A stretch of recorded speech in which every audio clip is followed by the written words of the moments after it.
Hello everyone, Tactical Femboy here, and today we are going over some basic drawing techniques from the holster with your handgun.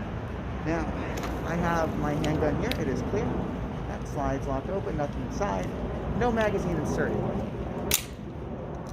Alright, so there we go, all clear.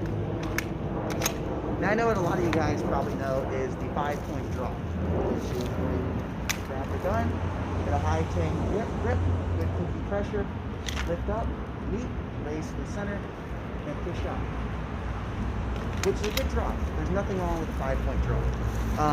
The 5-point draw is good at a lot of things. It's easy to keep consistent, but it's not great at any one thing. It's a very all-around type of draw, which is why it's taught so much, because you're getting a whole bunch of people of varying levels of ability, and you're trying to get them all to a consistent level of being good. The 5-point draw is great for that. It's the easiest one to teach, and there wouldn't be any sense in teaching a whole bunch of different kinds of draws for one thing. But like I said, the 5-point is good at a lot of things. It's not great for anything. If you're going to come out of your holster, you come straight into an isosceles or a power isosceles stance, then yeah, 5-point, it's pretty decent for that. But there's also the rubber band draw. The rubber band draw, you want to imagine there's a rubber band right out here in front of you, and it's connected to the tip and back of your hand. So when you draw out, lift, you just go straight out. There's no reason to take time clearing, coming out, catching, pushing. You just come straight into your holster, straight into the isosceles stance. Easy, whatever. Now, say you're going into something crazy like a Chapman stance, right? So you want to really reach out there and touch them. You're going into a Chapman stance. For this kind of stance, the 5-point actually slows you down, because you just come up, catch, push, and then minor adjust. Or you can do a bowling draw, a swing draw, I've heard it called a few other things. But if you're going straight into a Chapman, and you know you're going into a Chapman stance, there's no reason to waste time with a pull, meet, chest, reach system. Just pull the gun out, drop it straight down, and swing it up. And you're already in your stance. Now, I'll go over stances in a different video, but each stance has its own purpose, its own reason for being used. The isosceles stance and the power isosceles stances, they're fantastic at handling recoil.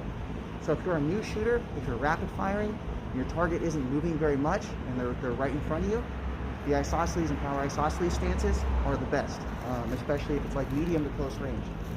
Now the Chapman it's not the best at handling recoil. You have one arm locked out, all of the recoil is going to go into that one locked out arm.